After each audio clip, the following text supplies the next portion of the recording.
హైదరాబాద్లో జరిగిన తొలి టెస్ట్ మ్యాచ్ అనంతరం గాయపడిన రాహుల్ ఆ గాయం కారణంగా రెండో టెస్టుకు దూరమయ్యాడు. మూడో టెస్ట్ నాటికి రాహుల్ జట్టులోకి వస్తాడని చెప్పినా అది గాయం తీవ్రత వల్ల కుదరలేదు.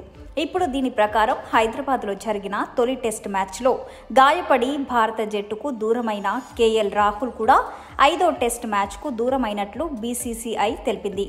నిజానికి రెండో టెస్టుకు దూరమైన రాహుల్ మూడో టెస్ట్ నాటికి కోలుకొని తిరిగి జట్టులోకి వస్తాడని చెప్పుకొచ్చారు. అందుకు తగ్గట్టుగానే రాహుల్ కూడా ప్రాక్టీస్ మొదలుపెట్టారు.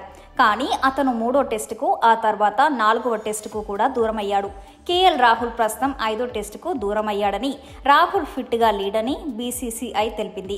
ఇతను ప్రస్తుతం లండన్లో ఉన్నాడని, అతని ఫిట్నెస్ పై వైద్య బృందం నిఘా ఉంచిందని బీసీసీఐ తెలిపింది. రాహుల్తో పాటు యువ ఆల్రౌండర్ వాషింగ్టన్ సుందర్ కూడా చివరి టెస్టుకు దూరమయ్యాడు. రెండో టెస్ట్ మ్యాచ్ సందర్భంగా జట్టులోకి వచ్చిన సుందర్కు చాలా మంది ఆటగాళ్లు గాయపడటంతో జట్టులో ఆడే అవకాశం రాలేదు.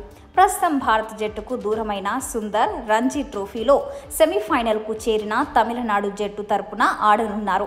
ఈ నేపథ్యంలోనే అతడిని టీం నుంచి తప్పించారు. అయితే రంజీలో సెమీఫైనల్ తర్వాత అతను తిరిగి భారత జట్టులోకి వస్తాడని బీసీసీఐ తెలిపింది. వీరిద్దరిని మినహాయించడంతో పాటు స్టార్ బౌలర్ జస్ప్రీత్ బుమ్రా జట్టులోకి రావడం విశేషం. రాంచీలో జరగనున్న నాలుగో టెస్టులో బుమ్రాకు విశ్రాంతి లభించింది. అయితే ఇప్పుడు ధర్మశాలలో మళ్లీ జట్టులోకి రావచ్చు.